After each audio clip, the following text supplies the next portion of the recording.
I've lived a long life, worked hard, and sacrificed more than I can count. I always believed that if you worked hard enough, you could provide for your family, that you'd be okay in the end. But life doesn't always work the way we think it will. After I retired, I thought it would be a time of rest, of enjoying the years I had left. But instead, it's been nothing like that. I spent decades working, making sure my children had what they needed, whether it was clothes, food, or school fees. I never complained about the long hours or the hard work. It was my responsibility, and I was proud to provide. But after years of working hard, of putting my family first, I never expected that I'd end up in this situation. When I retired, I didn't have the savings I thought I would. The pension wasn't enough, and the medical bills started stacking up. My health isn't what it used to be. I find myself struggling just to make ends meet.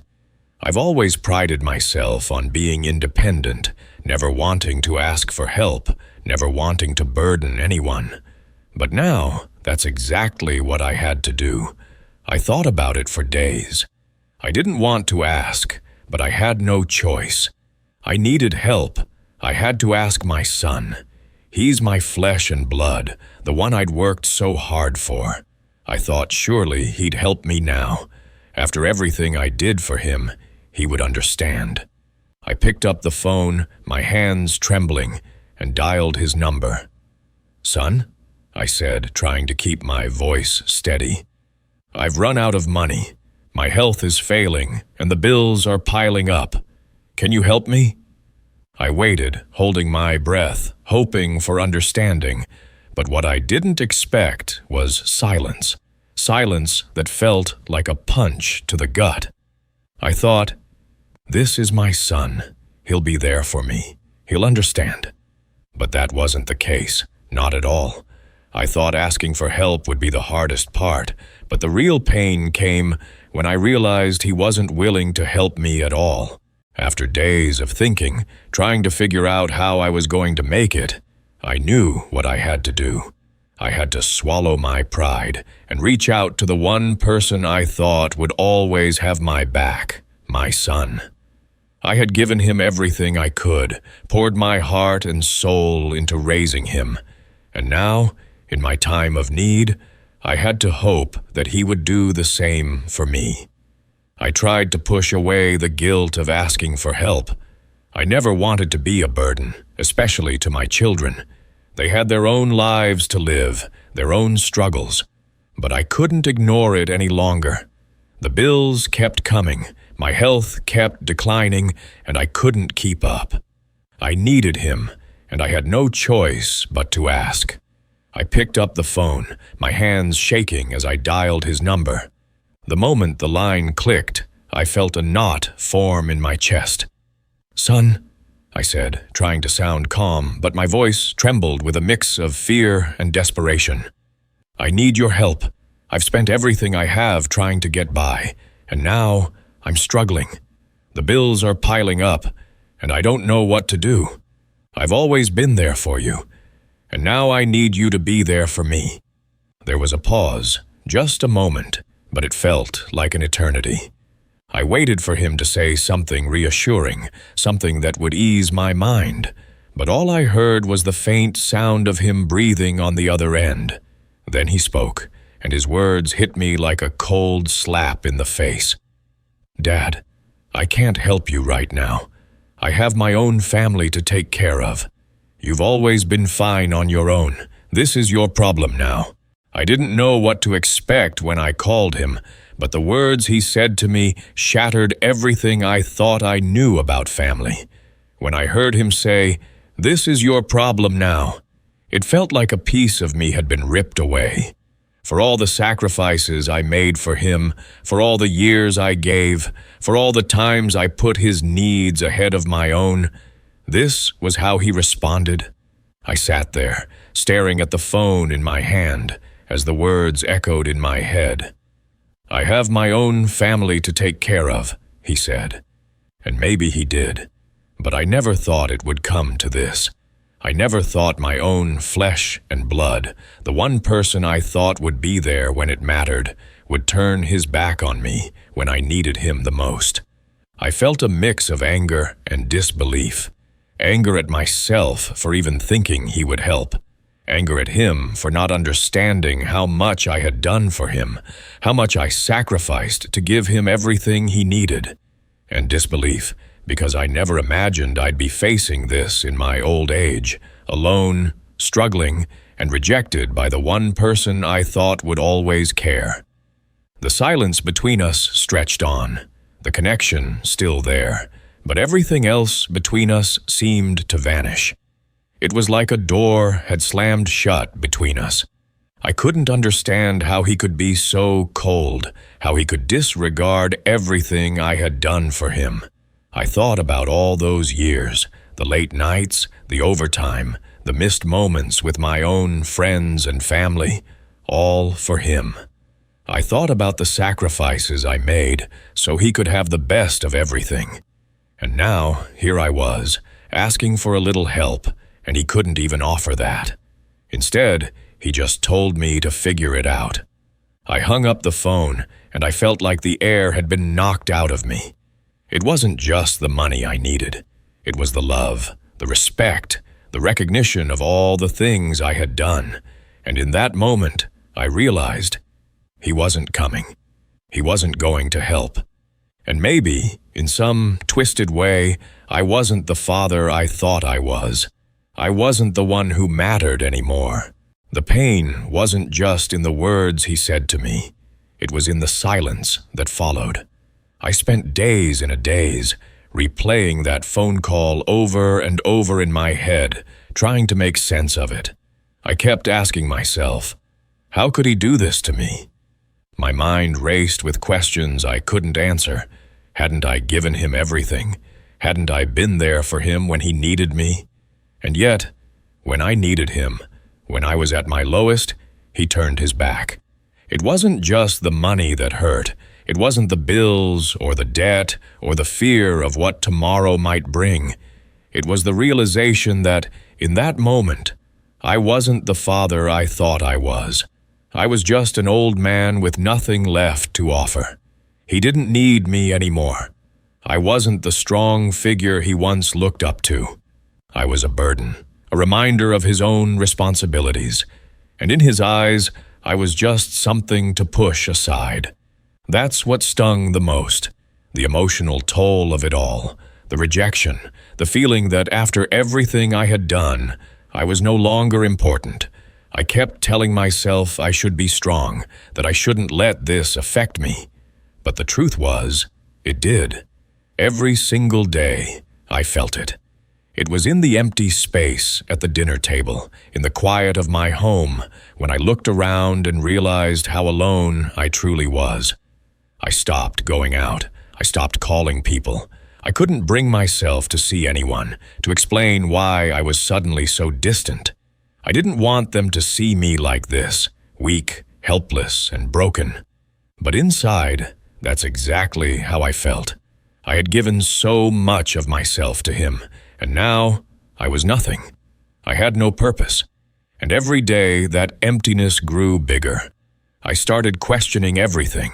My choices, my life, my role as a father. Was I too much to ask for? Was it wrong to expect that the one person I helped raise would be there when I needed him most? Maybe I was just foolish to think that I had earned that. And slowly, without even realizing it, I withdrew from the world. I locked myself away in this house, surrounded by the reminders of what I once had. A family, a son, a future. But now, it felt like all of it was slipping through my fingers. After days, then weeks, of sitting in silence, something inside me started to shift. The anger, the confusion, the pain. It was still there, lingering in the background, but it was no longer the only thing I felt. It took time, but eventually I began to see things more clearly. I realized that I had been holding on to a belief that wasn't true. that family, no matter how much you give, would always have your back when it mattered most. I had spent so many years thinking that love was enough, that the sacrifices I made for my children would come back to me when I needed them. But I was wrong. Love, as much as it is supposed to be unconditional, doesn't always work out that way. The truth was hard to accept. I had poured everything into my son's future, his education, his well-being, his happiness. I had thought that because I gave so much, he would return that same care when it was my turn to need help. But that wasn't the reality. In that quiet, painful moment of reflection, I finally understood that sometimes people, no matter how close they are only as invested as you allow them to be. And I had allowed myself to believe that because of all I did for him, he would always be there for me. But that was a burden I had put on myself. I couldn't change him. I couldn't force him to care. And most importantly, I couldn't keep blaming myself for something that wasn't my fault. It wasn't about how much I gave him. It was about who he had become. It was his choice, not mine. I started to feel a sense of release, like a weight had been lifted. I wasn't going to sit around waiting for a call that might never come. I wasn't going to waste my days drowning in the belief that he owed me anything. The truth was, the only person who could change my life from here on out was me. And with that realization came a strange sense of peace. It wasn't what I wanted, but it was what I needed. I couldn't change the past, and I couldn't change him. But I could change how I moved forward. And in that moment, I decided that I would. I would find my strength again. I would rebuild, not because I had to, but because I deserved to. I deserved to stand tall, to live the rest of my days with dignity, no matter who was with me or who wasn't. Days turned into weeks, and with each passing day I felt a little stronger. The weight of betrayal, while still heavy, began to fade as I focused on what I could control, my own life. It wasn't easy. There were moments when I'd catch myself thinking about the past, wondering if things could have been different. But then I'd remind myself, there's no point in staying stuck in what's already gone. I sold what I could, some old possessions, things that didn't matter as much anymore. It wasn't about the money, not really. It was about regaining some sense of control, of doing something for myself. For the first time in a long while, I didn't feel like I was just waiting for someone else to save me. I started to see that I had the power to change my own story. I stopped waiting for a call that never came. I stopped hoping that my son would somehow wake up and realize the pain he caused me. I realized that my life, my peace, could no longer be tethered to his actions. I had to let go. I spent more time outside, walking around the neighborhood, sitting at the park, doing small things I had neglected for so long. I met a few neighbors, struck up conversations with people I would have otherwise ignored. The world felt bigger, and for the first time in a while, I felt like I was part of it again.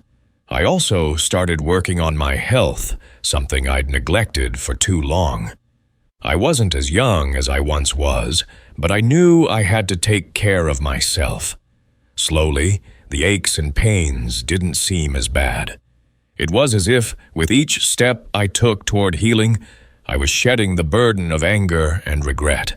I couldn't change my son, and I couldn't change what had happened. But I realized I didn't have to. I had the ability to shape my own life, regardless of how things turned out. I wasn't defined by what my son did or didn't do. I was still me, and I still had time to make something of the years ahead. I started to feel a sense of pride in that. I wasn't defeated. I wasn't broken. I was moving forward, one step at a time, with a newfound respect for myself. And that, in the end, was all I really needed. As time passed, I came to realize that life doesn't always go the way we plan, and not everyone we love will love us back in the way we expect. I spent so many years giving, thinking that love and sacrifice would be returned when I needed it most. But now I understand something important. My worth doesn't come from the people around me. It doesn't come from my son or anyone else. My worth comes from within. The pain of being betrayed by someone I trusted so deeply will never fully fade. But I've learned that I can't let that pain define me. I can't hold on to the past and expect it to fix my present. Holding on to anger and disappointment only keeps me stuck. So, I let go. I let go of the resentment, the guilt, the longing for something that might never come, and I'm finally at peace with it. Looking back, I see that I didn't lose everything. I still have my dignity, I still have my strength, and even if I'm not where I thought I would be, I'm still here, I'm still standing. I've learned that it's okay to be vulnerable. It's okay to ask for help. But it's also okay to move on when the help doesn't come. Life isn't just about what you give to others. It's about what you give yourself. And sometimes, giving yourself the chance to heal and rebuild is the most important thing you can do. I won't be waiting by the phone anymore. I won't be waiting for anyone to come to my rescue. I've already saved myself. And for the first time in a long while, I'm proud of that. I may not have the family I thought I would have in my later years, but I have something even more valuable. I have my independence, my peace, and the knowledge that I'm strong enough to face whatever comes next. No one can take that away from me.